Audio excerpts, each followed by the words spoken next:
हर path के लिए आपका वर्क डन हमेशा क्या रहेगा, सेम ही रहेगा। वो पाथ के ऊपर डिपेंड करेगा क्या, वो प्रॉपर्टी किसकी होगी, दो पॉइंट्स की होगी। किसकी प्रॉपर्टी होगी, दो पॉइंट्स। जैसे एग्जांपल के तौर पे ले लो, जैसे मान के चलो ये आपका क्या है,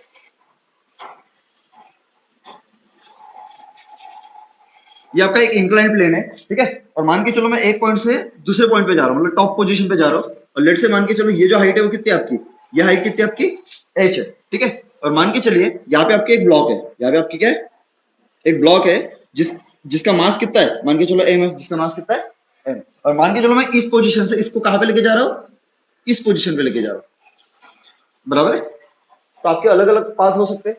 पहला पाथ क्या हो सकता है, ये वाला। मान के चलो ये एंगल कितना है आपका, थीटा है। बोलो वर्क डन कितना होगा अगर मैं इसको इस पाथ के अलॉन्ग लेके जाता हूँ, इस पाथ के अलॉन्ग लेके जाता हूँ, बोलो वर्क डन क्या होगा। अभी वर्क डन किसकी वजह से, तो यहाँ पे देखना पड़ेगा आपको कंजर्वेटिव फोर्स कौन सा था। यहाँ पे कंजर्वेटिव फोर्स कौन सा आपका, ग्रेविटी। कंजर्वेटिव फोर्स कौन सा आपका, ग्रेविटी। तो आपको ये पूछा है कि बताओ वर्क डन बाय ग्रेविटी कितना होगा, बोलो आपका आंसर क्या होगा, कितना आएगा। तो आपको पता है ये इनिशियल पॉइंट है और ये आपका क्या है, फाइनल पॉइंट है। तो आपकी डिस्प्लेसमेंट तो ये हुई ना, डिस्प्लेसमेंट क्या हुई आपकी, ये वाली। और फोर्स कहाँ पे लग रहा है आपका, नीचे। फोर्स कहाँ पे लग रहा है आपका, नीचे। तो यहाँ पे डिस्प्लेसमेंट, डिस्प्लेसमेंट और आपका ये वाला क्या है, फोर्स, इसके बीच में एंगल कितनी बन रही है, इसके बीच में एंगल कितनी बन रही है, ये टोटल एंगल है ना, कितनी बन रही है, 90 प्लस थीटा। तो ये आपका 90 है और वाला आपका कितना है, थीटा है। तो मैं अगर ये निकालता हूँ work done by gravity is क्या हो जाएगा आपका, तो एक क्या रहेगा आपका, फोर्स इंटू डिस्प्लेसमेंट इंटू क्या होगा आपका, कॉस ऑफ कितना आ जाएगा, 90 प्लस थीटा। तुमको नहीं समझा, अरे समझे कि नहीं समझे, बोलो डिस्प्लेसमेंट। तो इसको अगर सॉल्व करोगे तो एफ कितना है आपका, एम जी ना, और एस तो मैं एस ही लिख देता हूं, तो ये आपका एस हुआ। सबको समझ में आ रहा है, बराबर। कॉस ऑफ 90 प्लस थीटा, तो ये कौन से क्वाड्रेंट में जाता है आपको बताइए।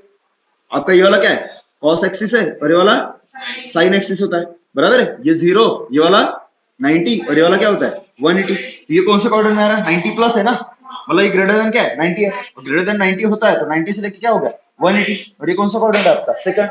और सेकंड क्वाड्रेंट में कॉस की वैल्यू क्या होती है, नेगेटिव, और साइन की वैल्यू क्या होती है, पॉजिटिव।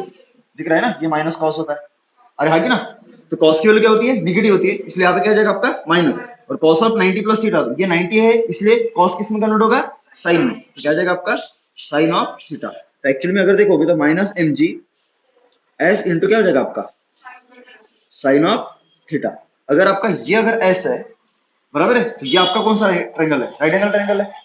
तो अगर ये आपका एस है, ये एच है, तो ये एच कितना होगा in terms of S, that will be opposite side है ना। थीटा की अपोजिट साइड मतलब क्या होगा, हाइपोटेनस की, हाइपोटेनस का साइन वाला कंपोनेंट, और एडजेसेंट साइड मतलब हाइपोटेनस का कॉस वाला। क्या हो जाएगा एस साइन ऑफ थीटा। सबको समझ में आ रहा है। इसको अगर सॉल्व करोगे तो कितना आ जाएगा, माइनस एम जी एच, ये आ जाएगा। या तो क्लियर है सबको, या तो क्लियर है। अभी मैंने दूसरा बात लिया, अभी मैंने क्या लिया, दूसरा। दूसरा बात कैसे लिया मैंने, कि मान के चलो मैं इसको पहले कहां पे लेके गया, ऊपर। देख लो इसका पावर, दूसरा ही नहीं ये पात लिया, बराबर। पहले मैं इसको क्या किया, ऊपर उठा के लेके गया, कहां पे लेके गया, ऊपर। फिर मैंने इसको ऐसे हॉरिजॉन्टल लेके गया, और फिर मैं कहां पे रख दिया इसको, यहाँ पे आके रख दिया। ये भी तो पाथ ले सकता हूँ ना। ये पहला ग्रीन वाला पाथ था, अभी कौन सा आपका ब्लू वाला, बराबर। तो इस ब्लू वाले पाथ के अलोंग अगर लेके जाता हूँ तब वर्क डन क्या होगा। तो मान के चलो ये हाइट कितनी है, लेट से ये वाली h1 हाइट है, और ये वाली कितनी है h2, और ये लेंथ कितनी है l है। तो बोलो वर्क डन क्या होगा सेकंड वाले केस में, बोलो फटाक से। तो ऑब्वियसली इस पाथ का वर्क डन ऐड करना पड़ेगा, इसका और इसका। तो work done along second path, तो वर्क डन बाय ग्रेविटी क्या हो जाएगा, work done first path plus work done along second path, तो work done along third path, बराबर है। चलो बोलो work done along first path. तो यहाँ पे अगर देखोगे तो ग्रेविटी कहाँ पे लग रहा है, नीचे, और डिस्प्लेसमेंट कहाँ पे, ऊपर। वर्क डन पॉजिटिव निगेटिव, जल्दी जल्दी बोलो, माइनस एम जी h1। सबको समझ में आ रहा है। फिर जब मैं यहां से यहां पे लेके जाऊंगा तो वर्क डन कहां, डिस्प्लेसमेंट कहां पे, हॉरिजॉन्टल, लेकिन फोर्स कहां पे लग रहा है, वर्टिकल। ग्रेविटी तो हमेशा वर्टिकली डाउनवर्ड लगता है ना। यहाँ पे एंगल कितना है 90, वर्क डन कितना 0। फिर यहां से यहां पे लेके जा रहा हूं तो ग्रेविटी कहां पे लग रहा है, नीचे, और डिस्प्लेसमेंट भी कहां पे, नीचे। वर्क डन पॉजिटिव कितना बोलो रात से, M G H two, correct, ठीक है। तो यहां से अगर देखो तो आपका एम जी कॉमन निकलेगा, अंदर क्या बचेगा आपका, बोलो क्या हो जाएगा, माइनस h1 प्लस क्या हो जाएगा आपका H2, बराबर है। माइनस कॉमन निकाल लू, माइनस mg बाहर आ जाएगा तो अंदर क्या बचेगा आपका H1 माइनस H2, सही है। आ रहेगी ना। यहां से अगर देखोगे ये दूरी कितनी है H1, ये दूरी कितनी है H2, इसमें इतने में से इतना निकालोगे तो इतना बचेगा, मतलब इसका मतलब H1 माइनस H2 और कुछ नहीं बल्कि क्या है H, इसको लिख दो क्या हो जाएगा आपका माइनस mgH। सेम आया, मतलब ये आपका पाथ अलग है और ये वाला पाथ क्या आपका अलग है और स्टिल वर्क डन क्या है सेम आया, बराबर है। ऐसे बहुत सारे पाथ ले सकते हो, ऐसे क्या लिख सकते हो बहुत सारे पाथ। तो आपको दिख रहा है कि मैं जब इस पॉइंट से इस पॉइंट पे लेके जाता हूँ, इस पाथ के अलोंग लेके जाता हूँ और मैं इस पाथ के अलोंग लेके जाता हूँ, दोनों पाथ में आपका वर्क डन क्या आता है सेम आता है, because gravitational force is a conservative force और कंजर्वेटिव फोर्स का जो वर्क डन होता है वो क्या होता है आपका इंडिपेंडेंट ऑफ पाथ होता है। क्या होता है आपका, आप किसी भी पाथ के अलोंग लेके जाओ एक पॉइंट से दूसरे पॉइंट पे, आपका वर्क डन हमेशा क्या आएगा सेम ही आएगा, हमेशा क्या आ जाएगा आपका।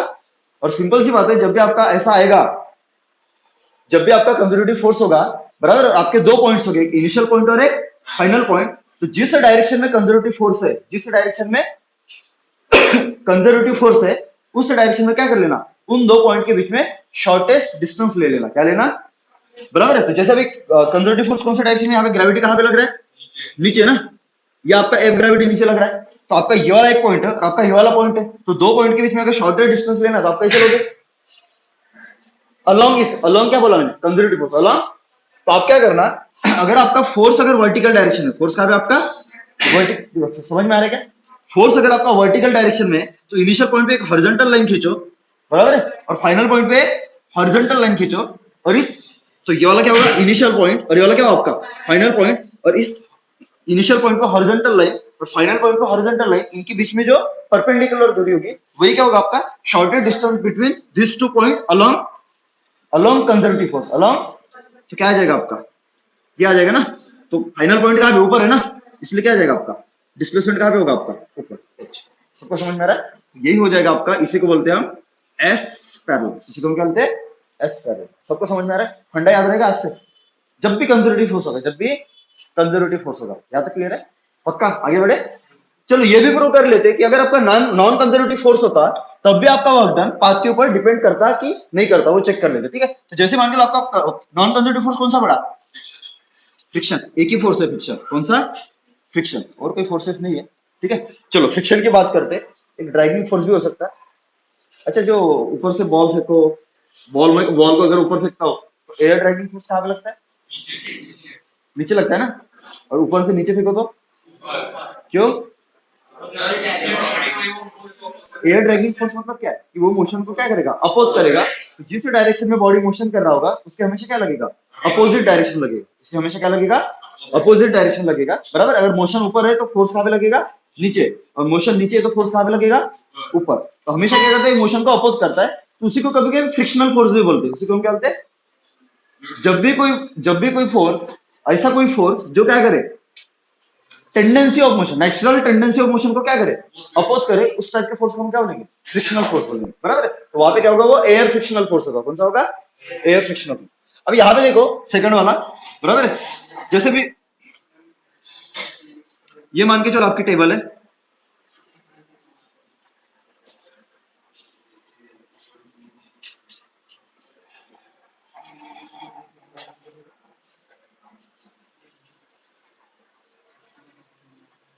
हाँ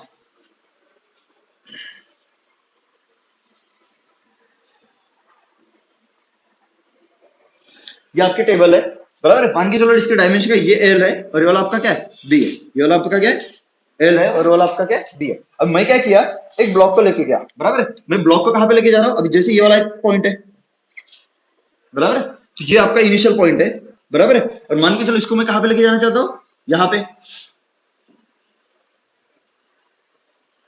ऐसे यहाँ पे लेके जाना चाहता हूं, ठीक है। तो ये इनिशियल पॉइंट है और ये आपकी क्या है फाइनल पॉइंट है, ये वाली आपकी क्या है फाइनल पॉइंट है, सबको समझ में आ रहा है। अभी इस इनिशियल पॉइंट से फाइनल पॉइंट पे मैं अलग अलग पाथ पे लेके जा सकता हूँ।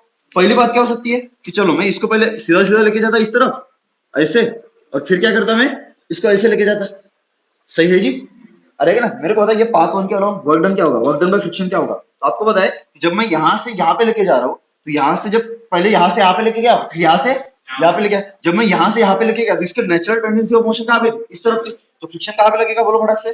पहले वाले केस में फ्रिक्शन कहाँ पे लगेगा, पीछे ना, तो फ्रिक्शन कहाँ पे लगेगा आपका, पीछे। और डिस्प्लेसमेंट कहाँ पे, तो डिस्प्लेसमेंट बोलो कितना है, एस इज इक्वल टू कितना है, एल ना। अरे सही तो है, बराबर है। बोलो वर्क डन, बोलो फटाक से। वर्क डन बाय फ्रिक्शन क्या होगा आपका, वर्क डन 1 प्लस क्या हो जाएगा, वर्क डन 2, दोनों का ऐड करना पड़ेगा। बोलो वर्क डन 1, तो यहां से लेके यहां तक फोर्स कहाँ पे, पीछे। बोलो फोर्स कितना होगा ये वाला, दबाने वाला फोर्स, इसका मास मान के चलो एम है, दबाने वाला force M G, friction coefficient मान के चलो कितना है यहाँ पे, म्यू है। तो बोलो कितना होगा, म्यू इंटू, ये आता है ना सबको अभी पक्का, तो क्या हो जाएगा आपका म्यू इंटू एम इंटू जी।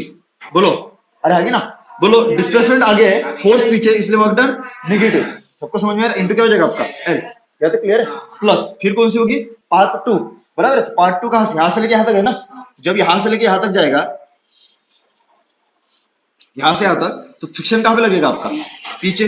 और डिस्प्लेसमेंट कहां पे होगा आपका, आगे। तो डिस्प्लेसमेंट कितना, बी, फ्रिक्शन कितना, सेमी रहेगा, क्योंकि चल रहा है, वहां पे स्लिपिंग हो रहा है, तो पूरा फ्रिक्शन लग जाएगा। बोलो कितना, नेगेटिव पॉजिटिव, नेगेटिव कितना, फिर से वही म्यू इंटू एम जी। अरे सही है ना। बोलो डिस्प्लेसमेंट बी, सही है जी। तो इसको सॉल्व करके तो कितना आ जाएगा, minus mu into M G, और अंदर क्या हो जाएगा आपका एल प्लस बी। तो ये हो जाएगा आपका work done by friction along first path, along first path. याद है, क्लियर है। अगर मैं दूसरी पाथ के अलोंग लेता हूं, तो दूसरी पाथ में ये ले सकता हूं, ऐसे ले सकता है ना। ये कहां पे आ रही है आपकी, अलोंग डायगोनल आ रही। अरे अलोंग डायगोनल ले लिया, तो ये अगर आपकी दूसरी पाथ है, तो मेरे को बताओ, डिस्प्लेसमेंट कितना होगा, बोलो फटाक से, एस कितना। तो ये आपका कौन सा है, राइट एंगल, ये कौन सा आपका राइट एंगल ट्रायंगल बनेगा ना ऐसा। अरे बनेगा कि नहीं बनेगा, और ये हाइपोटेन्यूज है, तो इसका ये कितना होगा, बोलो फटाक से, under root of L square plus B square. सबको समझ में आ रहा है। अब मेरे को बताओ, जब ये यहां से यहां पे जाएगा, तो फ्रिक्शन कहां पे लगेगा, तो जिस डायरेक्शन में नेचुरल टेंडेंसी ऑफ मोशन होता है, उसके अपोजिट डायरेक्शन में क्या लगता है आपका, फ्रिक्शन। क्योंकि वो नेचुरल टेंडेंसी ऑफ मोशन या फिर रिलेटिव मोशन को क्या करता है, अपोज करता है।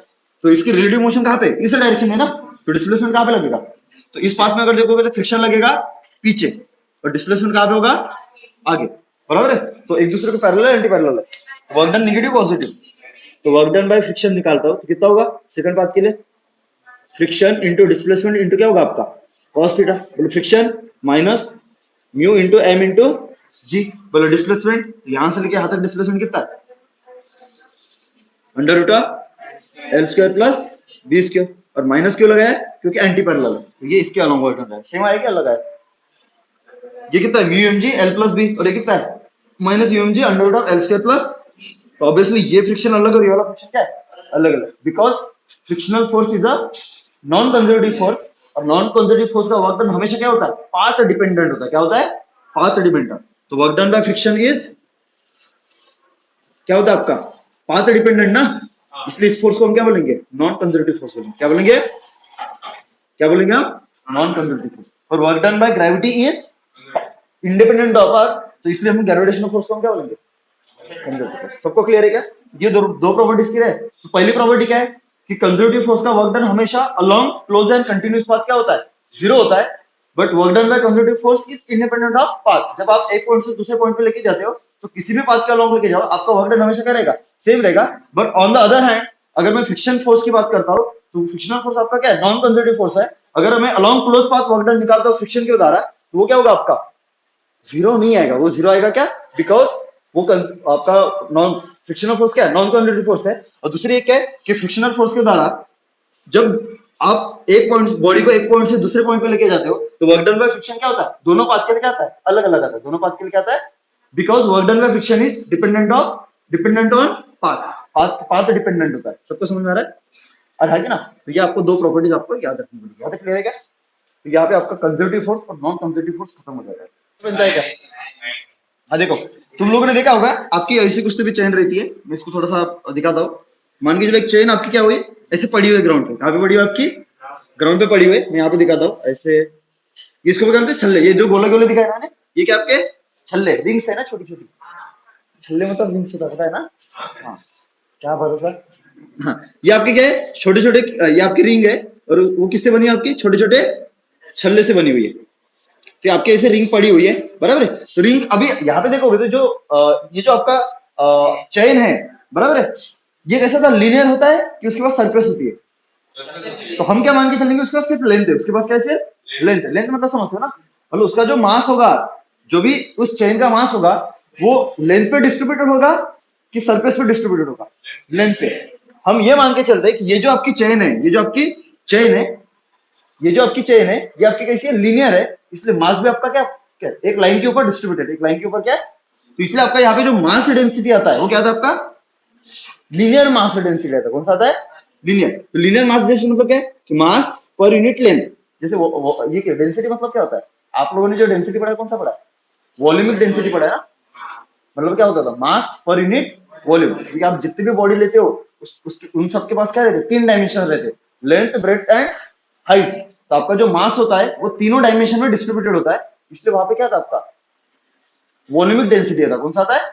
लेकिन हम स्पेसिफिकली अगर रिंग की बात करते, सॉरी इस चेन की अगर बात करते, तो मास आपका क्या है, एक ही डायमेंशन में क्या है, डिस्ट्रीब्यूटेड है, या तो एक्स में या फिर वाई में, या फिर अगर चेन को अगर एक्स एक्सिस में रखो तो एक्स में डिस्ट्रीब्यूटेड होगा, चेन को वाई एक्सिस में रखो तो वाई में, जेड में रखो तो सिर्फ एक डायमेंशन में डिस्ट्रीब्यूटेड है। इसलिए यहाँ पे कौन सा डेंसिटी आता है आपका, मास पर यूनिट लेंथ। और आपको दिया हुआ है कि ये इसको क्या, इससे किसी डिनोट करेंगे, लैम्डा से किसी डिनोट करेंगे। और ये आपका क्या है, यूनिफॉर्म है। ये आपका क्या है, इसका मतलब क्या था, यूनिफॉर्म है। इसका मतलब क्या था, uniform. What does it mean. हाँ, क्या एक जैसा ही, राइट। हाँ, उसका ये मतलब होता है कि हाँ, आप इसके कितने भी सेक्शन बना लो, इस रिंग के क्या कर लो, कितने भी सेक्शन बना लो। मतलब मैं मान के चलो, मैं रिंग पूरी की पूरी रिंग ले लेता, पूरी की पूरी क्या लेता, रिंग। तो पूरी की पूरी रिंग का क्या होगा, मास पर यूनिट लेंथ होगा। मास पर यूनिट मतलब बड़ा मास और बड़ा एम रहेगी ना। मान के चलो इस रिंग का मास क्या है, कैपिटल एम है, और उसकी लेंथ कितनी है, कैपिटल एल है। तो मास पर यूनिट लेंथ मतलब क्या हो जाएगा आपका, लैम्डा। तो इसका डेंसिटी होगा। या फिर मैं क्या करता हूँ, इसका इतना सेक्शन ले लेता हूँ, इतना, बराबर। तो इसका मास क्या होगा, m1, और इस सेक्शन का लेंथ कितना होगा, l1। तो ये भी किसके बराबर आएगा, इसके बराबर आएगा। या फिर मान के इसका बहुत छोटा सा पार्ट लेता, इतना सा, एक छल्ला। तो एक छल्ले का एकदम मास कितना होगा, ऑलमोस्ट क्या होगा, जीरो। बहुत छोटा, समझ रहे हैं, उस एक छल्ले का भी छोटा सा पार्ट। तो इसका मास कितना होगा, डीएम, और इसका लेंथ कितना होगा, डीएल। ये डीएम और डीएल क्या है, differential mass and differential length. इसका मतलब क्या होता है, almost zero, almost but zero नहीं है। तो मास कितना होगा, 0.00000, लास्ट में वन लगा दो केजी। और लेंथ क्या होगा, 0.00001, लास्ट में क्या लगा लो, मीटर। इतना। अरे हाँ कि ना, तो ऑलमोस्ट तो पॉइंट ही होगा ना, ऑलमोस्ट क्या होगा, पॉइंट ही होगा। तो इसका भी डेंसिटी क्या आएगा, सेम आएगा, डीएम बटे डीएम। और ये सब किसके बराबर होगा, लैम्डा के। इसका मतलब होता है यूनिफॉर्म। इसका मतलब क्या होता है, यूनिफॉर्म। सबको समझ में आ रहा है, यूनिफॉर्म का मतलब समझ में आया, पक्का। अभी आपको ये पूछा है कि चलो बताओ, ये रिंग आपकी पड़ी हुई थी ग्राउंड पे, ये आपकी रिंग ग्राउंड पे पड़ी हुई थी, बराबर है। और इसको मैंने क्या किया, उठाया। और उठा दे, उठाऊंगा तो कैसे उठाऊंगा, खटक से, ऐसे नहीं ना, धीरे धीरे धीरे धीरे धीरे धीरे, और ऐसा ऊपर कर दूंगा। अरे हाँ कि ना, तो धीरे धीरे उठती जाएगी। तो मैं प्रोसेस दिखाता हूँ कैसे उठेगी। पहले क्या होगा,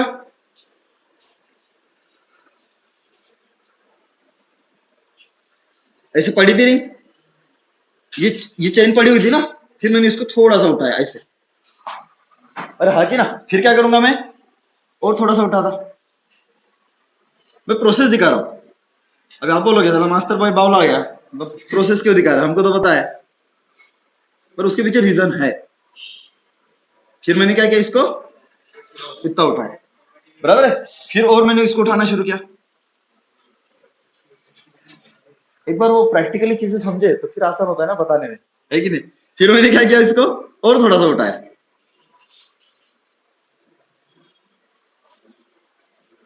ऐसे, समझ में आया। फिर मैंने इसको और उठाया,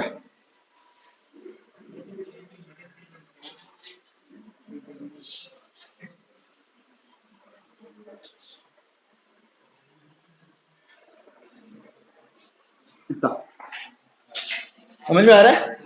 और फाइनली मैंने इसको और उठाया, और थोड़ा सा उठाया। अब तो साला डाउट भी क्लियर हुआ होगा, सच में सटिया गया। इसको और उठाया,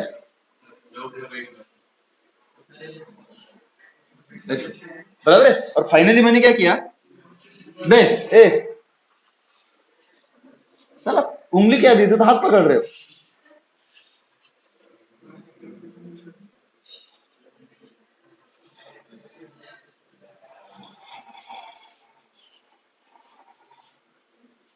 ऐसे बराबर है, ऐसे सबको समझ में आ रहा है, कैसे उठी सबको समझ में आया। अरे हागे ना, अभी इतने सारे, अभी इसमें मैंने कुछ ही प्रोसेस दिखाए, पर इसके ये इनिशियल पोजीशन था जो पूरी की पूरी क्या थी, ग्राउंड के ऊपर रेस्ट थी। अरे आगे ना, बराबर है। और ये क्या होगी, पूरी की पूरी उठ गई। तो यहां से लेके यहां तक अगर मैं 0.0001 सेकंड के बाद अगर लेके चलता हूं तो कितना समय लगेगा। मतलब मान के चलो यहां से लेके तक बहुत सारे इंटरमीडिएट स्टेजेस हो गए, तो कितने हो गए, अनंत स्टेजेस हो गए। तो उसमें से कुछ मैंने दिखाए, कुछ क्या क्या दिखाए कि मान के चलो ये कौन सा समय था, टाइम टी इजिकल टू 0। ये कौन सा था, T1, ये वाला T2, ये वाला T3, ये वाला T4 और ये वाला T5, और यहाँ पे प्रोसेस खत्म हुआ। तो मान के लिए वाला कौन सा टाइम, T। सबको समझ में आ रहा है। तो मेरे बताओ लोअर लिमिट क्या है, लोअर लिमिट बता दो। हाँ लोअर लिमिट क्या है, बोलो ना यार। अरे लोअर लिमिट क्या, अब कहां से शुरू है, वहां से शुरू है ना, टाइम जीरो पे। अच्छा बोला था क्या, चलो तुम समझ में ही नहीं आता तुम क्या बताते हो। तो वहां पे वो इनिशियल लिमिट होने वाला क्या होगा आपका, फाइनल लिमिट। यहाँ तक क्लियर है। अगर मैं यहाँ पे बात करता हूँ तो यहाँ पे मास कितना उठा था, M1। यहाँ पे मास कितना उठा था, 0।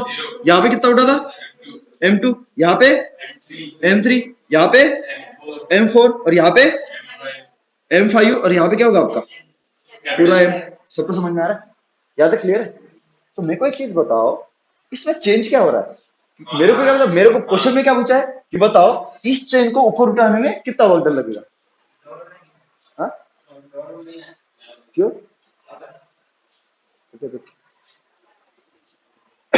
तो जब मैंने इस चेन को उठाया तो आपको ये पूछा कि बताओ इस चेन को उठाने में वर्क डन कितना लगेगा, इस चेन को उठाने में वर्क डन कितना लगेगा। मतलब आपको यहां से लेके यहां तक क्या करना है, वर्क डन निकालना है। अब अभी आपको पता है वर्क डन का फॉर्मूला क्या होता है, वर्क डन का फॉर्मूला एक होता है, work done is equal to force into displacement into cos theta. ये कब यूज करते हैं, जब आपका फोर्स क्या होता है, कांस्टेंट। इसलिए इसको हम क्या बोलते थे, एवरेज फोर्स, राइट। एक दूसरा कौन सा फॉर्म होता है, D W is equal to force into छोटा सा डिस्प्लेसमेंट इंटू क्या होता है आपका कॉस थीटा। और ये क्या होता है आपका, ये आपका डिफरेंशियल फॉर्म होता है। अरे हाँ की ना, बराबर है। पर ये कब यूज करते हैं, जब आपका फोर्स कांस्टेंट होता है। और ये कब यूज करते हैं, जब आपका फोर्स वेरिएबल होता है। मैं कोई चीज होता है यहाँ पे कौन चेंज हो रहा है, और ये कैसे उठा रहा हूं मैं, स्लोली स्लोली। ये कैसे उठा रहा हूं मैं, स्लोली स्लोली स्लोली, समझते हो ना। स्लोली स्लोली मतलब बहुत धीरे धीरे। अरे है कि ना, अरे है कि ना। तो हमेशा इतना स्लोली उठा रहा हूं कि एक्सटर्नल फोर्स हमेशा क्या होगा, ग्रेविटी के फोर्स को क्या करेगा, बैलेंस करेगा। ग्रेविटी के फोर्स को क्या करेगा, जैसे यहाँ पे ग्रेविटी का फोर्स कितना है, M1G, तो एक्सटर्नल फोर्स कितना है, M1G। यहाँ पे ग्रेविटी का फोर्स M2G, एक्सटर्नल फोर्स कितना, चेंज क्यों ना रहा फिर। आपको वर्क डन बाय ग्रेविटी पूछा है ना, वर्क डन बाय ग्रेविटी पूछा है ना, तो ग्रेविटी का फोर्स सेम है कि चेंज हो रहा है, चेंज हो रहा है। देख लो यहाँ पे कितना लग रहा है, यहाँ पे कितना लग रहा है, M1G। यहाँ पे M2G, यहाँ पे M3G, यहाँ पे बोलो, और यहाँ पे कितना, तो फोर्स चेंज क्या हुआ उसका। अच्छा ठीक है, तो ये आपके फोर्सेस है। अरे ना, फोर्स चेंज हो रहा है कि नहीं हो रहा है, अरे हाँ ना। मतलब साला जब जैसे जैसे मैं चेन को उठा रहा हूँ तो आपका एम चेंज हो रहा है, और एम चेंजेस होने से क्या हो रहा है, जो ग्रेविटी का फोर्स है वो हर बार क्या हो रहा है, चेंज हो रहा है। हर बार क्या हो रहा है, चेंज हो रहा है, मतलब बढ़ रहा है। तो मेरे को क्या करना पड़ेगा, मैं ये वाला फॉर्म लगा पाऊंगा क्या फिर, नहीं। मेरे को कौन सा यूज करना पड़ेगा, ये वाला। और जब भी ये डिफरेंशियल फॉर्म होता है तो हम ये कहां से कहां तक यूज करते हैं, from time T to T plus D T, time T to T plus D T. तो मेरे को अभी सिलेक्ट करना पड़ेगा ना। अरे हाँ ना, तो वो टाइम टी कहाँ पे लूंगा मैं, तो टाइम टी तो कुछ भी हो सकता है ना इसमें से, जीरो से लेके कैपिटल टी तक कुछ भी समय हो सकता है।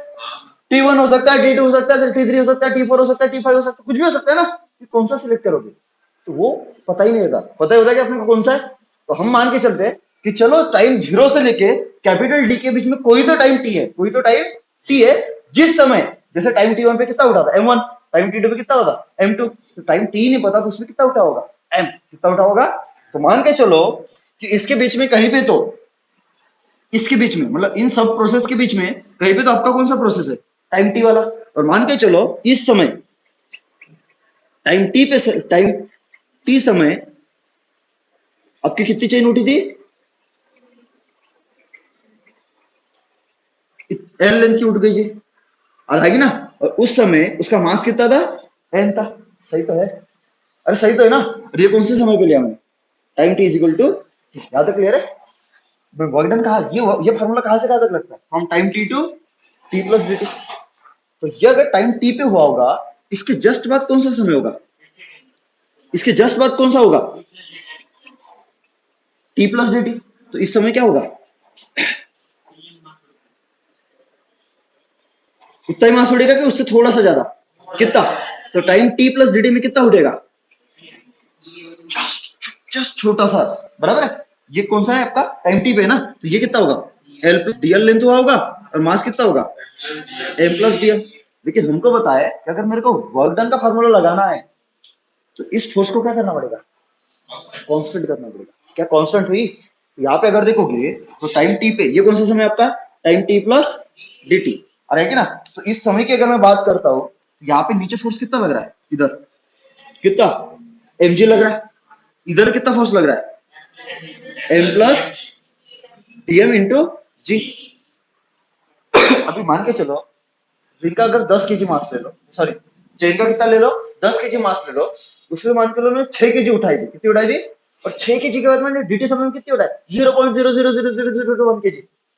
तो कितना हो गया ये वाला, 6 प्लस 0.0000, कुछ फर्क पड़ेगा। तो एक्चुअली में इतना मास ऐड होने के बाद बहुत ज्यादा फर्क नहीं पड़ रहा है मास पे, बराबर है। इसलिए ये भी फोर्स कितना होगा, क्या अभी आपका फोर्स कांस्टेंट हो गया।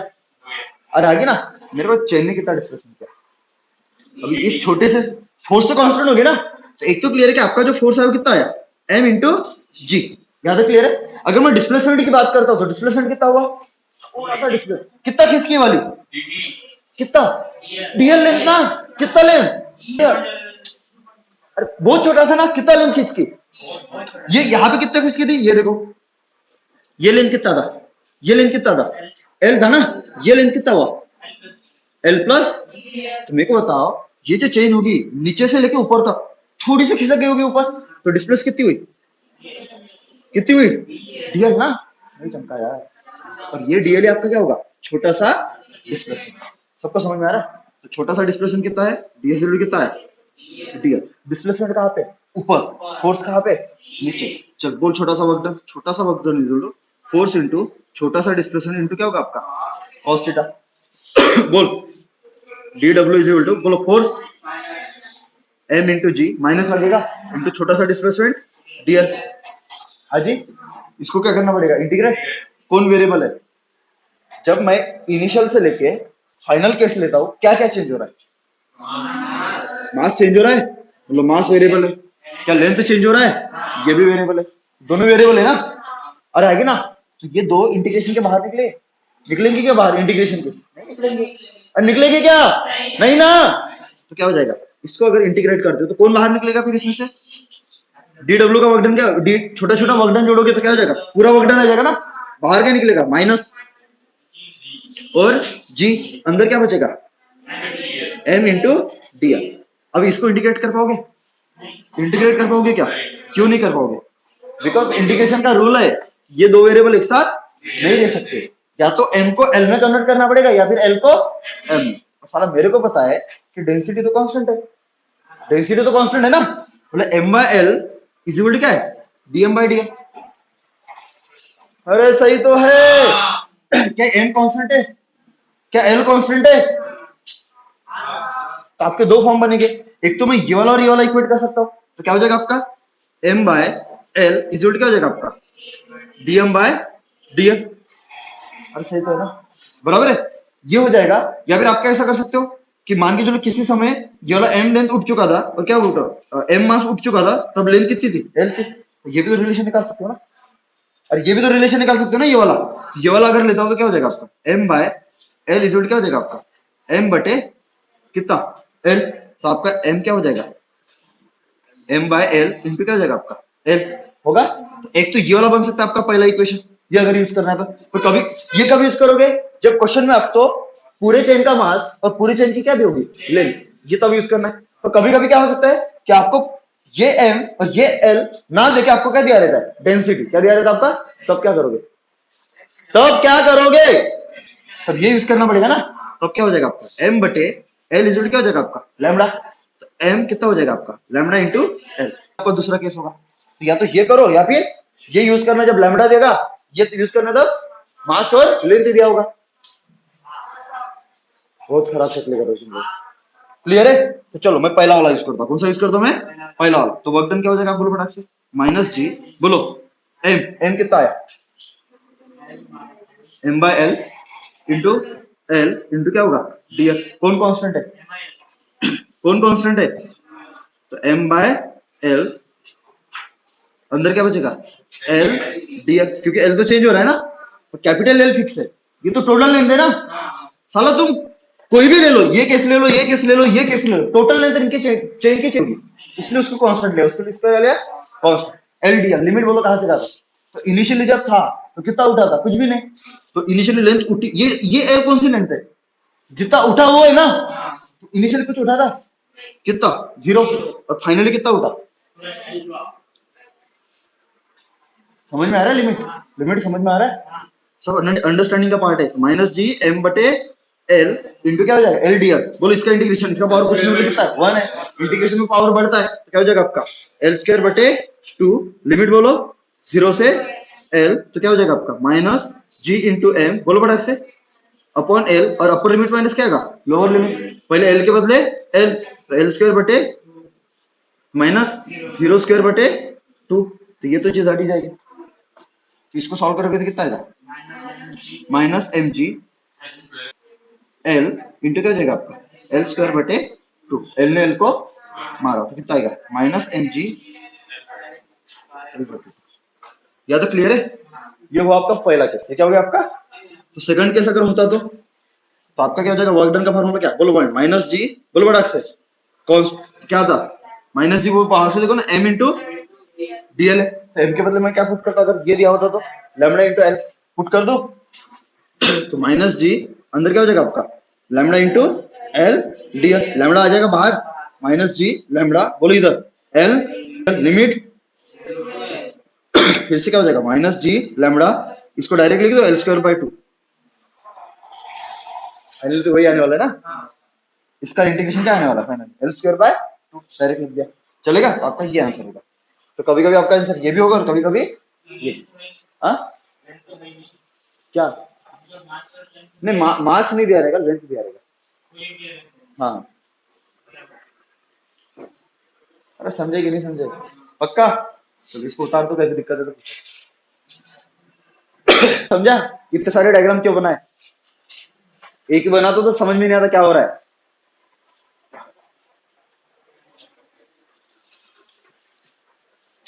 फील लेना है, फील, क्वेश्चन के इमोशंस को समझना है। तो याद है, क्लियर है सबको। तो इस सिस्टम का अगर सेंटर ऑफ मास, सिस्टम मतलब कौन है, चेन ना, तो चेन का सेंटर ऑफ मास मतलब कौन सा पॉइंट, जहां पे ऐसा प्रतीत होता है कि पूरा मास क्या है। अगर इस चेन का मैं पाउडर बनाता अच्छे से, इस चेन को ठोक ठोक के मैं क्या बनाता, पाउडर बनाता, उस पाउडर का मैं एक पॉइंट बनाता, मतलब पूरे चेन उस पाउडर का क्या करता है एक पॉइंट बनाता, मतलब पाउडर, मतलब इसका पाउडर बनाओगे तो क्या होगा, पूरा मास पाउडर बन जाएगा ना। पाउडर का मैंने क्या किया, एक पॉइंट बनाया, अरे हाँ ना, छोटा सा गोला बनाया, तो पूरा मास अभी कहाँ पे, एक ही पॉइंट पे ना, तो वो पॉइंट को मेरे को जहां पे रखना पड़ता, वो पॉइंट क्या हो जाएगा आपका सेंटर ऑफ, सबको समझ में आ रहा है, अरे हाँ ना। तो ये पूरे चेन का मास एक्चुअल में बिखरा हुआ है, लेकिन इस बिखरे हुए मास को अगर मैं एक पॉइंट पे लाता, और जिस पॉइंट पे लाता वो पॉइंट क्या होता आपका सेंटर ऑफ मास, वो पॉइंट क्या होता आपका, वो कहां पे होगा आपका ये वाला, अरे ना ऐसा लगेगा पूरा मास कहां पे, यही पे, क्योंकि ये वाला आपका क्या सेंटर ऑफ मास। तुमको चमका क्या, तुमको चमका क्या, चलो आगे देख। अब मैंने क्या किया, इसको उठाया ना, इसको क्या किया मैंने उठाया,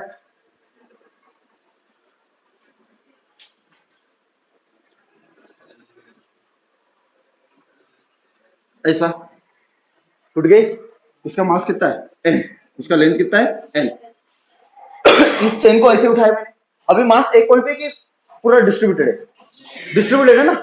अभी इस पूरे मास को अगर एक पॉइंट पे लेके आता तो वो पॉइंट कहां पे आता, चेन के सेंटर में आता है। क्यों? मास कैसे? अब जैसे ये स्केल है, ये स्केल है ना, यूनिफॉर्मली डिस्ट्रीब्यूटेड है मास, बराबर है। अभी इसको उठाना, ये ऐसी बिखरी हुई थी, इसको ऐसे किया, अरे हाँ थी ना, तो इस अभी जब ऐसी थी तो सेंटर ऑफ मास कहाँ पे था? यहाँ पे था ना, देख सेंटर ऑफ मास कहाँ पे था आपका? यहाँ पे था। सबको समझ में आ रहा है? सेंटर ऑफ मास कहाँ पे था? यहाँ पे था। अब मैंने क्या किया, इसको उठाया, कहाँ पे चला गया सेंटर ऑफ? तो एक्चुअल में सेंटर ऑफ मास को उठा दिया ना मैंने। मतलब इस चेन जब ऐसी थी तो मास ऐसा हॉरिजॉन्टल में बिखरा हुआ था, और जब ऐसी होगी तो कहाँ पे बिखरा हुआ था?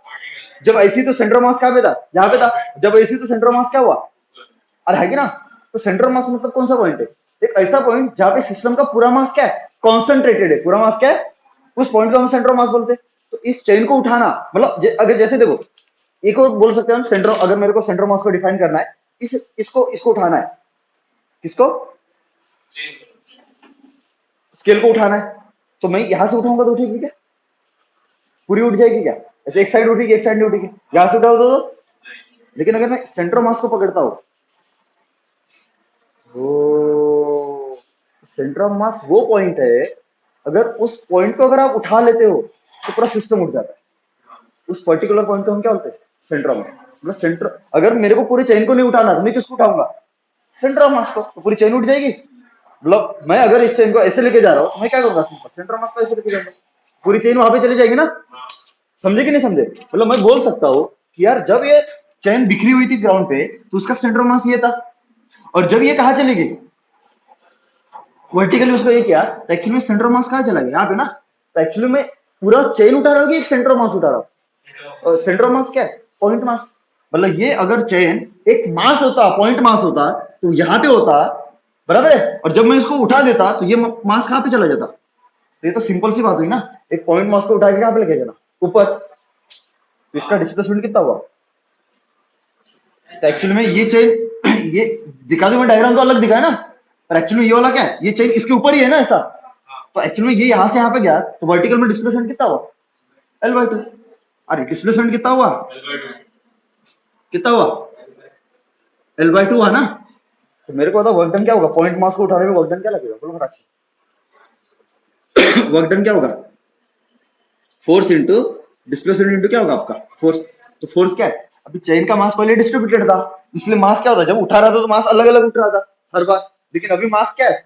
पॉइंट मास है ना। अभी मैं उठाऊंगा, चेन को उठाऊंगा तो किसको उठाऊंगा मैं? पॉइंट मास को। तो पॉइंट मास का तो एक ही पॉइंट है ना, तो एक ही पॉइंट उठेगा ना। नहीं समझा? और एक ही पॉइंट उठेगा ना, तो फोर्स क्या होगी? कैसे उठेगा? देखो, थोड़ी देर में चेन ऊपर जाएगी तो ये थोड़ा ऊपर जाएगा, फिर थोड़ा ऊपर जाएगा, फिर थोड़ा ऊपर जाएगा, फिर थोड़ा ऊपर जाएगा, और फाइनली कहाँ पे जाएगा? यहाँ पे। ये कितना उठ गया? L/2। अरे सही तो है ना। तो इसका डिस्प्लेसमेंट कहाँ पे हुआ? डिस्प्लेसमेंट कहाँ पे? ऊपर। ये डिस्प्लेसमेंट हुआ ना, और ग्रेविटी कहाँ पे लग रहा है? नीचे। कितना? समझ में आ रहा है? बोलो वर्क डन पॉजिटिव नेगेटिव? तो minus N into G into क्या हो जाएगा? देख, अरे है क्या? इसका मतलब क्या है यार? रिंग को उठाओ मतलब उसका क्या उठा दो? Centre of mass. और सेंटर ऑफ मास का क्या कर लो? वर्क डन निकालो, वही आपका क्या होगा? रिंग का आंसर होगा। समझा कि नहीं समझा? अरे समझे कि नहीं समझे? अगर मैं आपको ये पूछा देखो यहाँ तक क्लियर है? मैं पानी वाला दे देता हूँ। कभी कभी पानी वाले आपको क्वेश्चन पूछते हैं। जैसे मान के चलो ये ग्राउंड है, देखो थोड़ा दिमाग लगाना अपना, ठीक है? ये ग्राउंड है और यहाँ पे टंकी भरा होता है। यहाँ पे क्या था आपका? और टंकी कैसा था आपका? सिलेंड्रिकल था। टंकी कैसा था आपका? सिलेंड्रिकल। ऐसे, बराबर है। मैं यहाँ पे डायमेंशन दे देता हूँ, बराबर है। मान के चलो इसकी रेडियस कितनी है? आर है। इसकी रेडियस कितनी है? आर है। सबको समझ में आ रहा है? मान के चलो इसकी हाइट कितनी है? एच है। इसकी हाइट कितनी है? नहीं, इसकी लेंथ एल पकड़ो। इसकी लेंथ कितनी पकड़ो? एल। यहाँ तक क्लियर है? और पानी पूरा भरा हुआ था, टंकी, ये पूरा टंकी भरा हुआ था। सबको समझ में आ रहा है? पानी पूरा टंकी भरा होता, और मान लो इस पानी का डेंसिटी कितना है? रो है। पानी का डेंसिटी कितना है? रो है। सबको समझ में आ रहा है? अरे हाँ कि ना? मेरे को पानी का मास कितना होगा? Mass by volume is equal क्या होता है आपका? डेंसिटी। तो मास इक्वल क्या हो जाएगा? Density into volume. बोलो कितना? समझ पा रहे हो ना? सभी समझ पा रहे हो ना? बोलो डेंसिटी रो, वॉल्यूम सिलेंडर का वॉल्यूम क्या होता है? पाई 10 पढ़ के आए ना, pi r square into L. सबको समझ में आ रहा है? अभी मैंने क्या किया, यहां से पाइप लगाई, यहां से क्या लगाई मैंने, पाइप, ऐसे एकदम प्रैक्टिकल एग्जाम दे रहा हूं, एग्जांपल दे रहा हूं। ऐसे मैंने क्या लगाई, पाइप, बराबर, बीच में मोटर भी लगाया मैंने, बराबर है। और इसको कहां पे लेके गया मैं, हाइट पे। कहां पे लेके गया मैं, हाइट पे। और किसके अंदर डाल दिया, मान के ऊपर एक टैंक था, ऊपर क्या था आपका, एक टैंक था, ऐसे। समझ में आ रहा है? ये छत है, और छत पे क्या था आपका, एक टैंक था। और टैंक का मान के चलो जो क्रॉस सेक्शन था वो कैसा था आपका,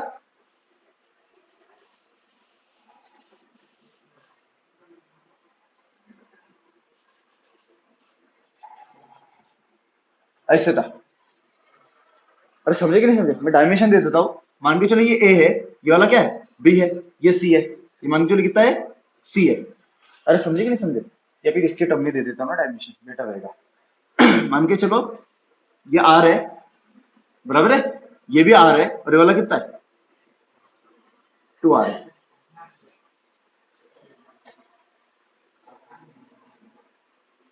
ये पकड़ लो पाई आर है, ये वाला कितना है, पाई आर। थोड़ा और इजी कर देते,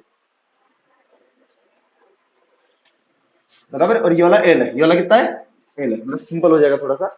समझे कि नहीं समझे?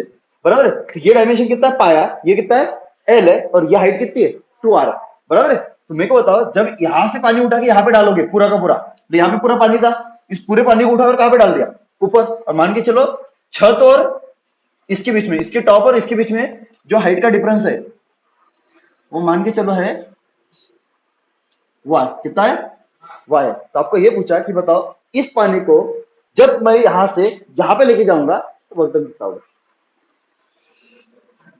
अच्छी क्वेश्चन है, बोलो कितना वर्क डन करना पड़ेगा, कितना वर्क डन करना पड़ेगा। ग्रेविटी का वर्क डन किसका पूछा आपको, ग्रेविटी का। बोलो क्या होगा आपका आंसर। जस्ट मेरे को उठा के लेके जाना है वहां पे, बोलो।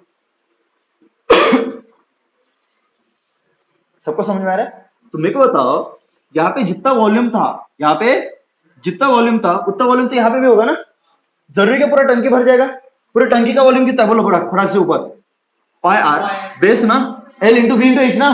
तो पाई आर इंटू कितना, 2r। तो कितना हुआ, sorry pi r into l ना, pi r into l into 2r। बोलो कितना हुआ, 2 pi r square into l. और ये वाला कितना था, पाई आर स्क्वायर एल था ना। तो कितना भरेगा फिर, तो इसका वॉल्यूम ज्यादा है टंकी का, और इसका वॉल्यूम क्या है, तो टंकी आधी भरेगी पूरी भरेगी, समझा? पक्का, पक्का। और ये टंकी कितनी भरेगी, आधी। ये टंकी कितनी भर जाएगी, आधी। सबको समझ में आ रहा है, पक्का। अब मेरे को एक चीज बताओ, इसका सेंटर ऑफ मास पहले कहां पे था। अभी वर्क डन अगर पूछा है तो पानी को मैं यहां से यहां पे लेके जा रहा हूं ना, मैं सीधा क्या कर लेता हूं, पानी क्या है, पानी एक पॉइंट पे, पानी का मास एक पॉइंट पे होता है कि पूरा फैला हुआ होता है, फैला हुआ होता है ना, मतलब चेन की तरह डिस्ट्रीब्यूटेड है। क्या मैं ये वाला कंसेप्ट लगा सकता हूँ यहाँ पे, मैं सीधा क्या करूंगा, पानी का सेंटर ऑफ मास लूंगा, और इस सेंटर ऑफ मास को क्या करूंगा, ऊपर लेके जाऊंगा।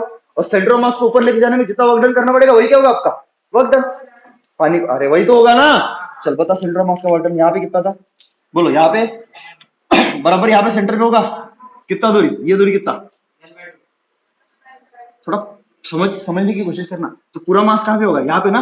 फिर यहाँ से मैं जब यहाँ पे लेके गया तो मास कहाँ चला जाएगा, यहाँ पे, बराबर उसके सेंटर पे होगा ना, कितना, ये दूरी कितनी है, ये दूरी कितनी है, आधा ही भर है ना, आर है ना, उसका भी ये आधा, कितना, तुमको नहीं समझा यार। अरे हाँ कि ना। तो मेरे को बताओ, जब मैं यहां से यहाँ पे गया तो उठाया कितना है, एक तो y तो उठ गया, y के ऊपर कितना है, r/2, और y के नीचे कितना है, l/2, मतलब कितना उठा।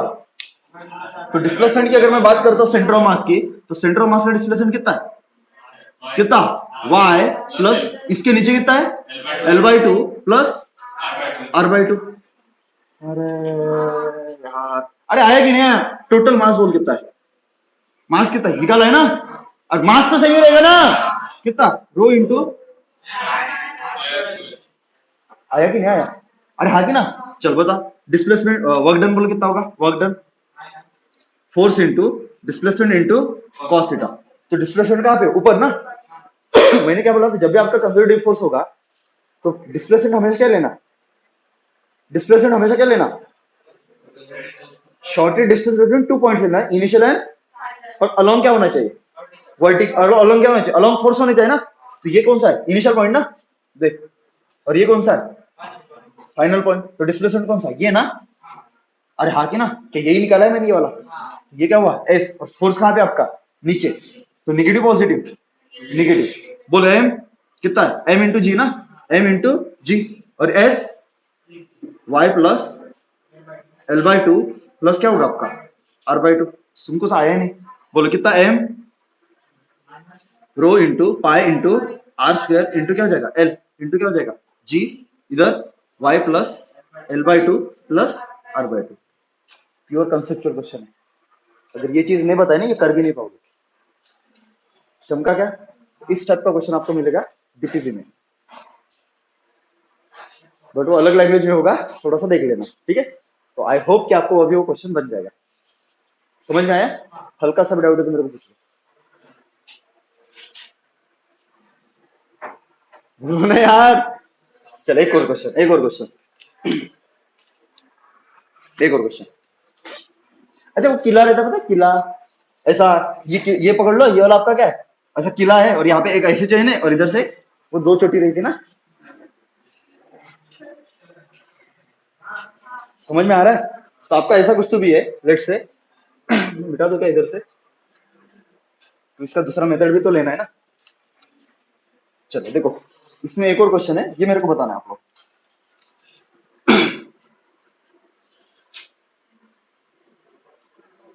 ये आपका किला है, ठीक है, किला समझ में आ रहा है ना, ये आपका किला है।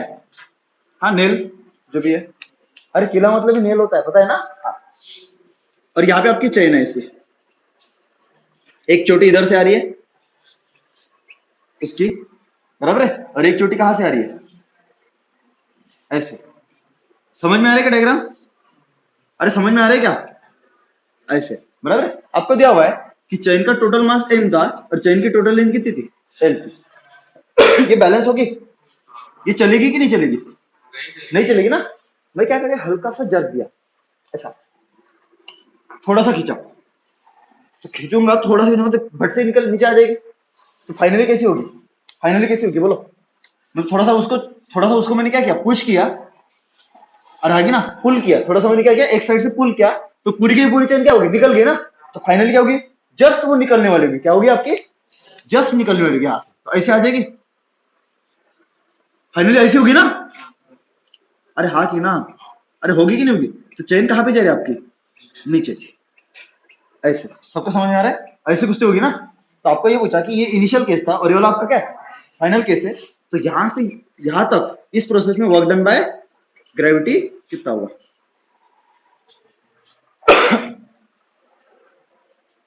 करो।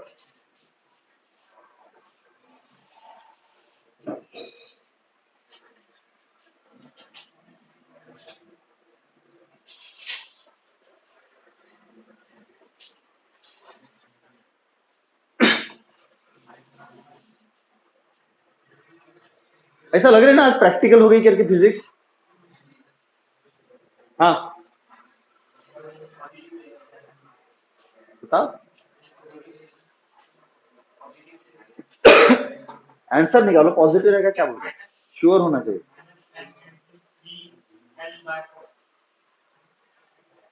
हम्म। तो आपको करना क्या है, सीधा सीधा सेंटर ऑफ मास वाला कंसेप्ट लगाना है ना।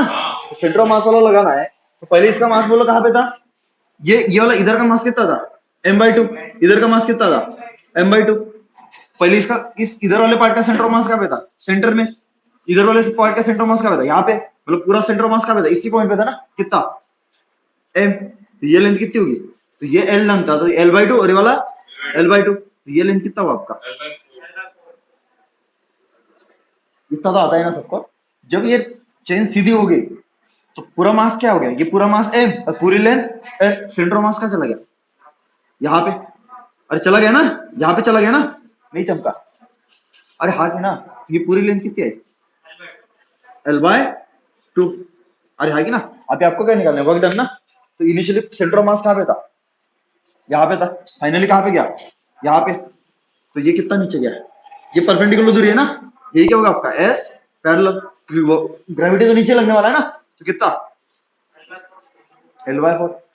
बोलो वर्क डन बोलो कितना आएगा, वर्क डन बाय ग्रेविटी क्या होगा, force into displacement into cos theta, तो क्या हो जाएगा आपका, बोलो फटाक से, फोर्स बोलो कितना आ जाएगा, m इंटू जी, डिस्प्लेसमेंट कहाँ पे, तो फाइनल पॉइंट ये वाला है और इनिशियल पॉइंट कौन सा है, ये वाला है, तो डायरेक्शन कहाँ पे रहेगी, नीचे, ग्रेविटी लगता कहाँ पे, नीचे, work done positive negative, positive कितना,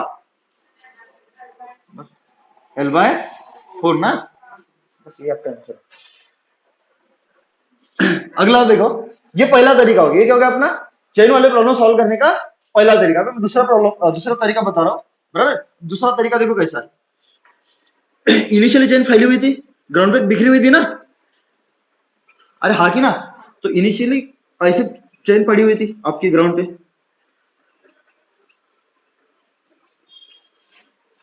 याद है, क्लियर है सबको, बराबर। फाइनली क्या होगी, ये टाइम t इक्वल टू 0 पे था, जिसका मास कितना था, m था, लेंथ कितना था, l था, और डेंसिटी की अगर बात आएगी तो कितना होगा, लैम्डा। ये इनिशियल सिचुएशन था। फाइनली क्या होगी, फाइनली इसको उठा दिया ना मैंने, अरे हाँ कि ना, फाइनली इसको उठा दिया ना, तो फाइनली उठा दिया तो ये कैसे होगी, किस पोजीशन में आ गई,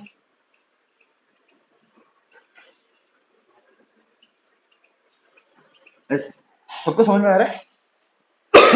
तो एक तरीका मैंने क्या किया, चेन को धीरे धीरे उठाया, जिसमें क्या हो रहा था आपका, मास हर बार क्या हो रहा था, चेंज हो रहा था, और लेंथ भी हर बार क्या हो रहा था। ये पहला तरीका, ये पहला आपका तरीका। दूसरा क्या है, यार मैं एक और तरीका सोच सकता हूँ, ये सब सोचने के ऊपर है, सब क्या है, हाँ चेन उठी होगी तो ऐसे उठी होगी, अरे हागे ना, पर मैं एक और तरीका क्या कर सकता हूँ, यार मैं एक एक छल्ले को उठाता हूँ, मैं क्या करता हूँ, और एक छल्ले का मास कितना है, अगर मैं इस छल्ले की बात करता हूँ तो इस छल्ले का मास कितना है, मास डीएम, लेंथ डीएम, तो इस छल्ले के अलग मैं डेंसिटी वाला रिलेशन लगाता हूँ, तो डीएम बटे डीएल इज क्या हो जाएगा आपका, लैम्डा, तो इस छल्ले का डीएम इज क्या हो जाएगा आपका, लैम्डा इंटू डीएम। सबको समझ में आया।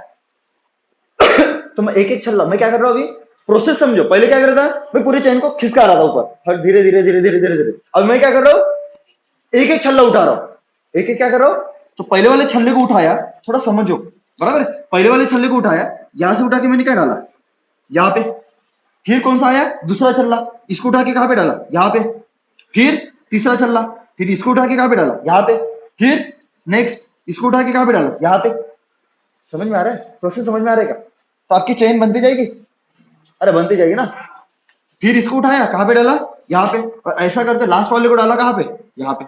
सबको समझ में आ रहा है, बाकी सब बीच में थे, बाकी सब क्या थे, बीच में थे। अगर मैं यहाँ पे लेता हूं, तो जब इस छल्ले को यहां से उठा के, मतलब एक्चुअली में ये सब इसके ऊपर ही हो रहा है ना, एक्चुअली में ये सब क्या हो रहा है, इसके ऊपर ही हो रहा है ना, तो दिखाने के लिए मैंने अलग दिखाया।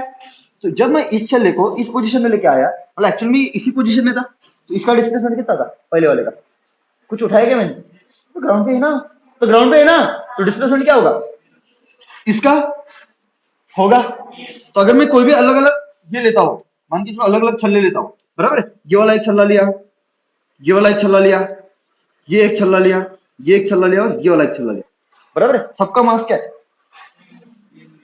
अलग है कि सेम है, सेम है कि अलग है।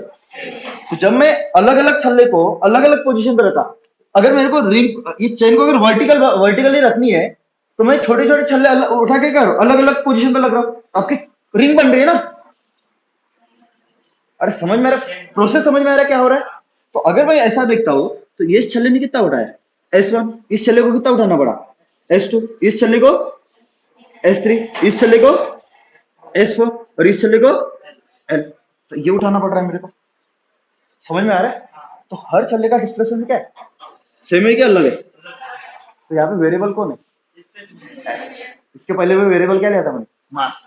और देखो कोई भी छल्ला उठा लो, इसका मास dm, इसका मास, इसका मास, इसका मास, तो उस छोटे छल्ले को उठाने में मेरे को मेरे को उस छल्ले को जब मैं उठाऊंगा, तो फोर्स आपकी कांस्टेंट होगी, वेरिएबल डीएमजी, इसको भी उठाने में डीएमजी फोर्स, इसको भी उठाने में, इसका भी ग्रेविटी का फोर्स डीएमजी, इसका भी, तो फोर्स क्या होगी।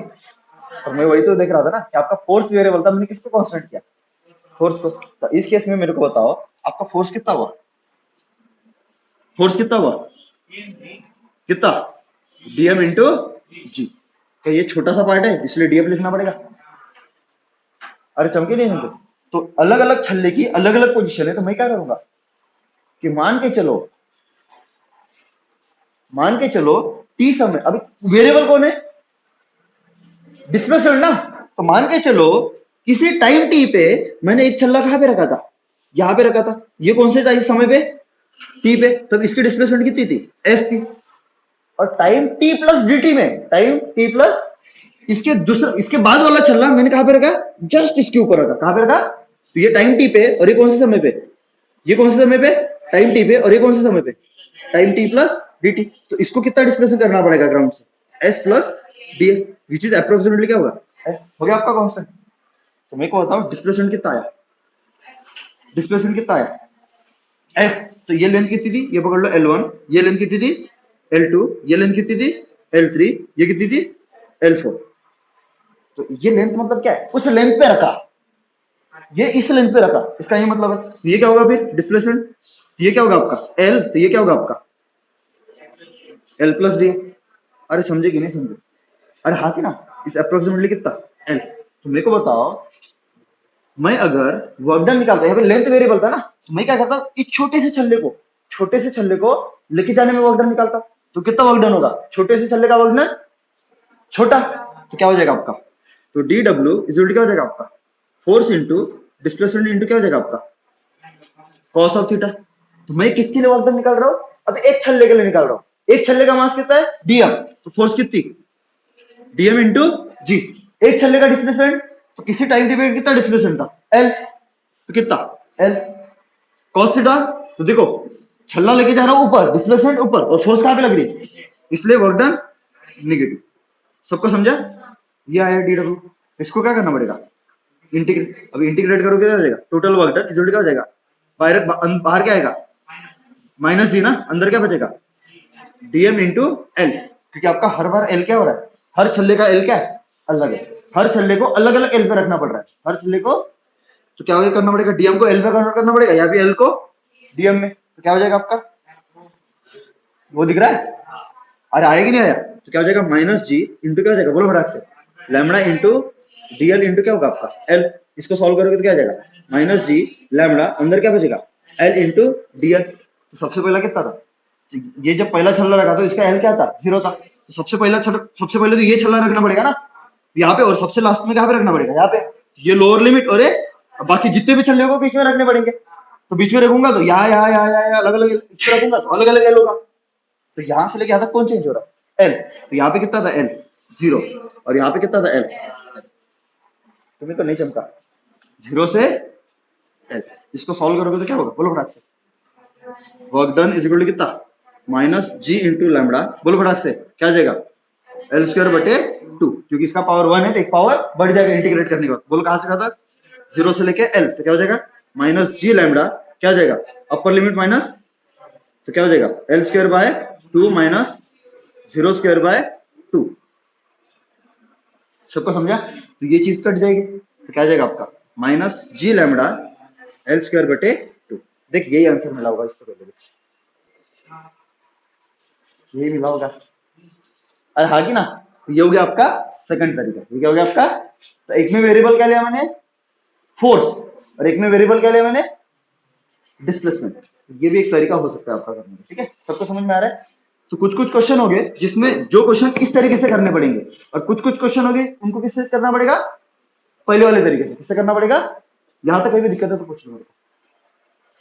क्लियर है, अरे क्लियर है क्या, पक्का, आगे बढ़े, अरे आगे बढ़े क्या, हाँ थोड़ा सा लेना पड़ेगा ना 5 मिनट। एक और प्रॉब्लम लेते, ये हो गया आपका वर्टिकल रखना, ये क्या होगा आपका, ये क्लियर है क्या, सन्नाटे में जा रहे हो, आगे बढ़े, ये मिटा दो, ऊपर वाला मिटा देता हूं।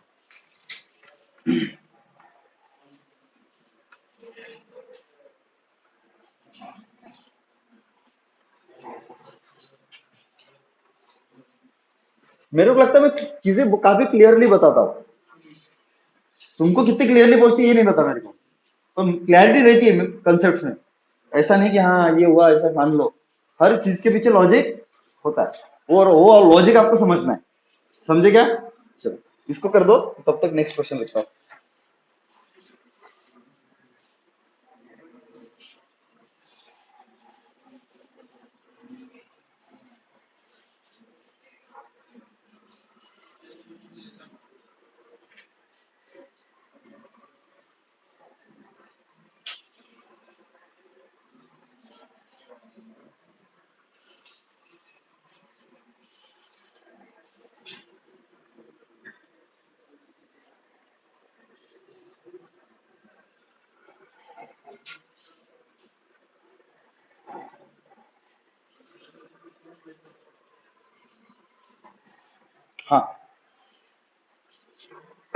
कर दिया क्या?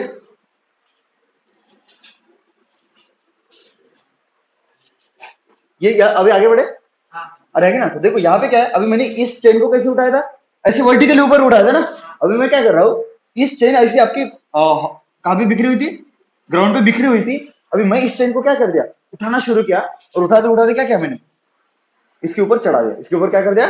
तो फाइनली ये कैसी होगी,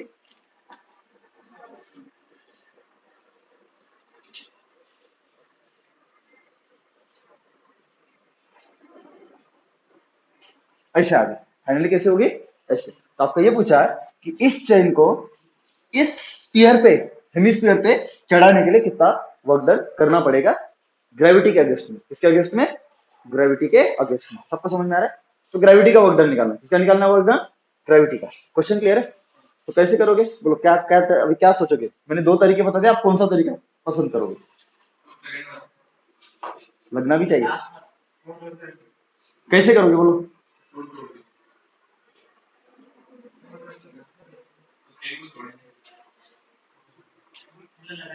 कौन सा तरीका, ये वाला तरीका कि इसके पहले वाला तरीका? कौन सा, ये वाला? ये वाला करे। चलो, तो मैं क्या करूंगा, एक एक छल्ला उठाऊंगा। अरे ना, तो पहला वाला छल्ला कहां पे रखा, हमने यहीं पे रखा। फिर दूसरा वाला छल्ला यहाँ पे, फिर तीसरा वाला यहाँ पे, फिर यहाँ पे। तो हर छल्ला में अलग अलग पोजीशन पे रखा हूं। तो हर छल्ले की क्या हो रही है, हाइट क्या हो रही है, चेंज हो रही है। अरे हर छल्ला यहां से उठा के यहाँ पे डालूंगा, सबकी हाइट क्या होगी, अलग ना। फोर्स कितना आ जाएगा, फोर्स कितना आ जाएगा, एक छल्ले का मास कितना है, डीएम। तो डीएम इंटू कितना, जी। और एक और चीज पता है आपको, डीएम बटे हर छल्ले का लेंथ कितना होगा, डीएल इज कितना हो जाएगा, लैम्बडा। दो फार्मूले करेंगे ना, तो डीएम इज कितना। यहां तक किसी को दिक्कत है क्या, बताओ? क्लियर है, सेम स्टोरी है। अरे तो मान के चलो, किसी टाइम टी पे, किसी टाइम टी पे इसमें से कोई भी एक रैंडम छल्ला, ये सब छल्ले चढ़ चुके थे नीचे वाले, ये सब चला, ये चढ़ चुका था, ये भी चढ़ चुका था, ये भी चढ़ चुका था, ये भी चढ़ चुका था, ये भी चढ़ चुका था, ये भी चढ़ चुका था, ये भी चढ़ चुका था, ये भी चढ़ चुका था, ये भी। तो टी समय तक इतने सारे छल्ले चढ़ चुके थे। ओ अरे हाँ जी ना। और टाइम टी से dt समय में, मतलब कितने समय में, टाइम टी से लेके टी प्लस dt, मतलब कितना समय, कितना समय, ये टी समय तक हुआ था ना। तो इसके पास मैंने कौन से समय में, टाइम टी से लेके टी प्लस, मतलब कितने समय में, dt समय में। 10 से लेके 10 बज के 1 मिनट, मतलब कितना समय। तो टी से लेके टी प्लस dt मतलब कितना समय, dt समय। तो इस dt समय में, इस dt समय में मतलब इतने सारे छल्ले चढ़ चुके थे ना, मतलब ये जा चुका था, ये भी जा चुका था, ये भी जा चुका था, ये भी जा चुका था, ये भी जा चुका था, ये भी जा चुका था, ये भी जा चुका था, ये भी जा चुका था। इतना तो चढ़ चुका है ना, समझना पड़ेगा। अरे है ना। तो इसके कितने समय में, dt समय में, कितने समय में, dt समय में मैंने ये वाला उठाया, कौन सा उठाया, ये वाला, और इसको उठा के मैंने यहां पे रखा। तो इस छोटे से छल्ले को dt समय में लेके जाने में मेरे को छोटा सा वजन करना पड़ा। अभी समझा? तो जब मैं इस छोटे से छल्ले को लेके जाऊंगा, इसका मास तो डीएम है ना, तो मास वेट कितना होगा, डीएम टी जी, यही तो फोर्स लगेगा ना। चमका कि नहीं चमका? डिस्प्लेसमेंट कितना हुआ, तो मैंने बोला यार डिस्प्लेसमेंट अगर नीचे, फोर्स अगर आपकी नीचे और रहेगी ना, और हमेशा ही वर्टिकली नीचे लगेगी, तो डिस्प्लेसमेंट भी कहां पे लेना पड़ेगा, वर्टिकली नीचे लेना पड़ेगा ना। अरे नहीं लेना पड़ेगा, नहीं लेना पड़ेगा, लेना पड़ेगा ना। पक्का समझ में आ रहा है? तो मैं यहाँ पे एक हॉरिजॉन्टल लाइन खींचता, और यहाँ पे एक हॉरिजॉन्टल लाइन खींचता। ये इनिशियल पॉइंट है, ये फाइनल पॉइंट है। तो इसका डिस्प्लेसमेंट तो ये हुआ ना, ये हुआ ना। अरे हाँ कि ना। ये क्या हुआ आपका, एस पैरेलल।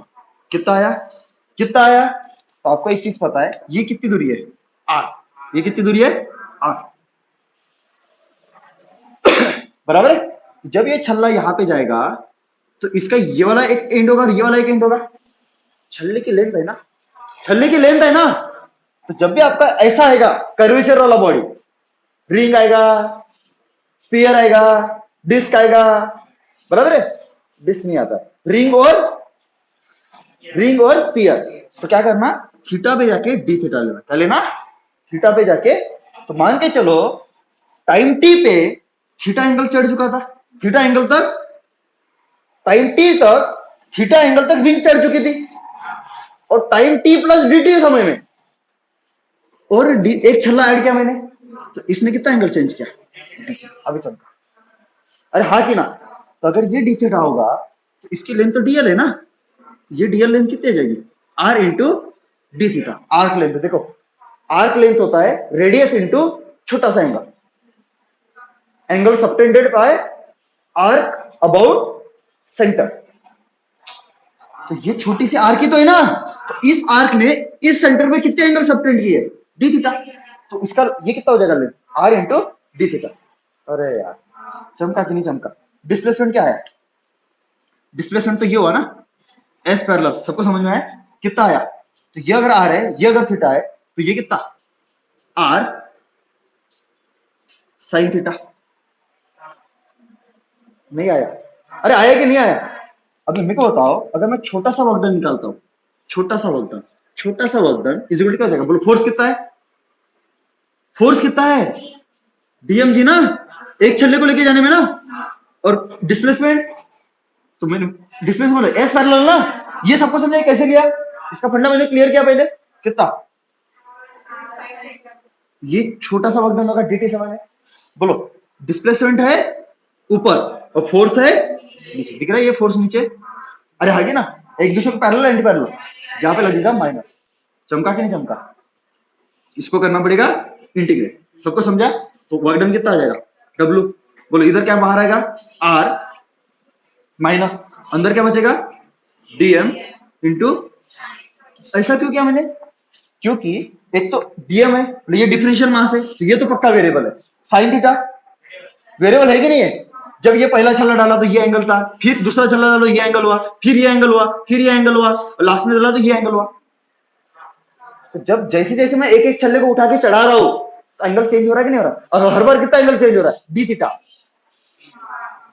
तो डी थीटा चेंज होते होते, जब पहला छल्ला यहाँ पे डाला था, पहला छल्ला तो यहाँ पे डालूंगा ना, और सबसे लास्ट वाला कहाँ पे डालूंगा, जब यहाँ पे डाला तो एंगल कितना था, 0 डिग्री, और जब यहाँ पे डाला था एंगल कितना था, 90 डिग्री। लिमिट कहां से कहां तक लगेगी, और हमेशा यहाँ पे लिमिट किसके लगेंगे, एंगल के ही लगेंगे, क्या लगेंगे, जब भी स्क्वायर आएगा और सर्कल आएगा, हमेशा क्या करना, थीटा पे जाके डी थीटा याद रखना, किसका क्या, थीटा पे जाके, अगर वर्टिकल में चढ़ाओगे तो एल पे जाके डी, और कभी कभी उसको वाई पे जाके डी वाई भी बोलते हैं, तुमको समझ में आ रहा है पक्का, तो डीएम निकाल लिया मैंने, डीएम क्या है, ये वेरिएबल है ना, और लिमिट किसकी लगने वाली है, लगा दी ना मैंने थीटा की, तो यहाँ पे डीएम चाहिए थीटा चाहिए, तो लिमिट जिसके लगा हुए वो चाहिए ना, तो डीएम को क्या करना पड़ेगा, हटा के थीटा को लेके आना पड़ेगा, तो देखो डीएल कितना आपका 8 डी था, लैम्डा इंटू डीएल कितना है, आर इंटू डी थीटा,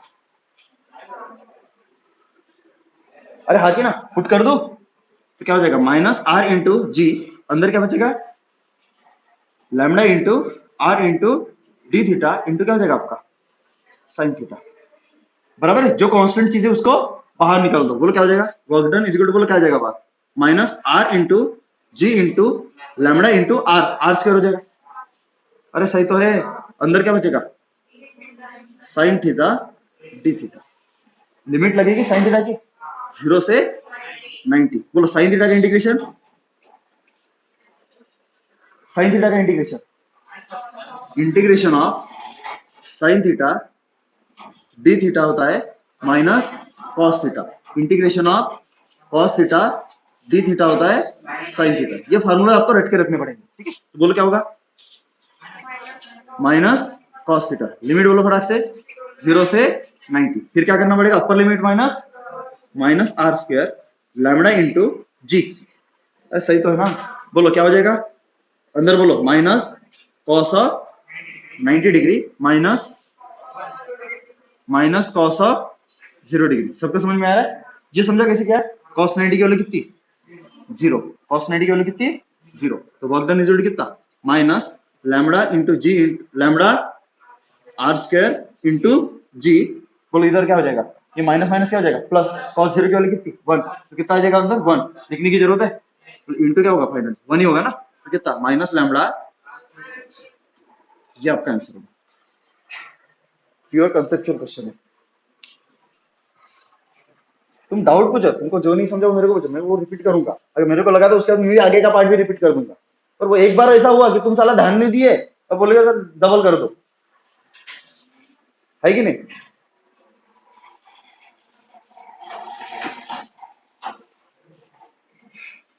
हाँ देखो, क्वेश्चन ऐसा है आपका कि यहाँ पे क्या पड़ा हुआ था आपका, रिंग पड़ा हुआ था। अरे समझे कि नहीं समझे? यहाँ पे क्या पड़ा हुआ था आपका, रिंग पड़ा हुआ था जिसका डेंसिटी कितना है, लैम्डा है। और इस रिंग को मैंने क्या किया, चढ़ाना शुरू किया। इस रिंग को क्या किया मैंने, और अभी जो मैंने चढ़ाया वो कहां से कहां तक चढ़ाया, सिर्फ यहां से यहां तक चढ़ाया। बराबर है? ये कितना आपका 30 डिग्री और ये आपका है 60 डिग्री। तो मैं सिर्फ कहां से कहां तक चढ़ा रहा हूं, 30 से लेके, तो पहला छल्ला यहाँ पे, फिर यहाँ पे, फिर यहाँ पे, फिर यहाँ पे, फिर यहाँ पे, फिर यहाँ पे, खत्म। सबको समझा? बस आपको वही पूछा है कि इतना पार्ट चढ़ाने में ग्रेविटी का कितना वर्क डन होगा। क्वेश्चन क्लियर है? तो सिर्फ करना क्या है, कुछ नहीं, सीधा क्या करना है, पहला छल्ला कहां पे चढ़ाओगे, यहाँ पे। तो ये आपका क्या हुआ, लोअर लिमिट। सबसे लास्ट वाला छल्ला कहां पे, यहाँ पे शुरू करना है, और यहाँ पे, तो जहां पे शुरू किया वो लोअर लिमिट, जहां पे खत्म किया वो, क्या आपको अभी पढ़ चुके हो कि अगर आपका स्फीयर है, अगर आपका स्फीयर है तो आपको लिमिट क्या लेनी है, थीटा पे जाके डी थीटा। तो फिर आप क्या करोगे कि मान के चलो टाइम 0 पे ये हुआ था, यहाँ पे चलना चढ़ाया था, और टाइम टी पे यहाँ पे चढ़ाया था, रहेगी ना? तो इसके बीच में हर छल्ले को चढ़ाने में क्या लगेगा, अलग अलग डिस्प्लेसमेंट करना पड़ेगा। क्या आपको पता है? तो मैं मान के चलता हूं कि टाइम टी से लेके time D plus D T में मैंने ये छल्ला चढ़ाया था। तो ये लोअर लिमिट और अपर लिमिट के बीच में कहीं भी हो सकता है, रहेगी ना? तो मैंने माना कि इतना चढ़ चुका था, इतना वाला कितने समय में चढ़ चुका था, ये वाला टी समय में ना। उसके बाद टी प्लस डी टी समय में नहीं, कौन सा चढ़ा, ये वाला ना। तो इसको चढ़ाने में मतलब ये चढ़ चुके थे इतने वाले, और ये वाला चढ़ाना था मेरे को, तो इसको चढ़ाने में कितना वर्क डन करना पड़ा, डी डब्ल्यू। सबको समझा? तो क्या करना पड़ेगा, अभी आपको पता है ग्रेविटी कहां पे लगता है, इसका ग्रेविटी कहां पे लगता है, नीचे, कितना, डीएम इंटू जी। अरे सही तो है ना? और इसका डिस्प्लेसमेंट क्या हुआ, यहां से लेके यहां तक, तो वर्टिकली कितना चढ़ा। तो क्या करना है आपको, क्या करना है, हॉरिजॉन्टल लाइन ड्रॉ करना है ना। यहाँ पे एक हॉरिजॉन्टल लाइन और यहाँ पे एक, तो कितना चला ये वाला चढ़ा है ना, कितना, एस पैरेलल, कितना आएगा। तो आपको पता है ये वाला क्या होगा आपका, थीटा पे जाके डी थीटा। तो ये दूरी कितनी होगी, आर साइन थीटा। फिर से ये दूरी कितनी होगी, ये दूरी कितनी होगी, आर साइन थीटा ना। तो एस पैरेलल कितना है आपका, आर, तुमको समझ में आ रहा है? छोटा सा वर्गमूल कितना, कर दो डायरेक्ट, छोटा सा वर्गमूल कितना, D W is equal to force कितना, डीएम जी इंटू डिस्प्लेसमेंट कितना, आर, पैरेलल है एंटी पैरेलल है, इसलिए माइनस, इसको करना पड़ेगा इंटीग्रेट। लिमिट किसकी लगने वाली है, 30 से लेके कहां तक, 60। तो वर्क डन इज क्या हो जाएगा, बोलो क्या आ जाएगा बाहर, जी इंटू आर, माइनस अंदर क्या बचेगा, डीएम इंटू साइन थीटा। तो आपको पता है ये जो पार्ट होगा इसका अपना लेंथ होगा ना, कितना, आर इंटू थीटा। फिर से ये वाला डीएम कितना, लैम्डा इंटू आर इंटू, अरे हाँ की ना। तो क्या हो जाएगा आपका फिर, बोलो फटाक से, माइनस जी आर, अंदर क्या बचेगा, डीएम क्या होता है, lambda into R into D theta, into क्या हो जाएगा आपका, बस as it is, limit change हुई, कहां से कहा था, 30 से 60 डिग्री। बाकी तो सब सॉर्टेड है। कुछ भी घुमा के पूछे, एक बार अगर कंसेप्ट समझ जाए तो कोई भी क्वेश्चन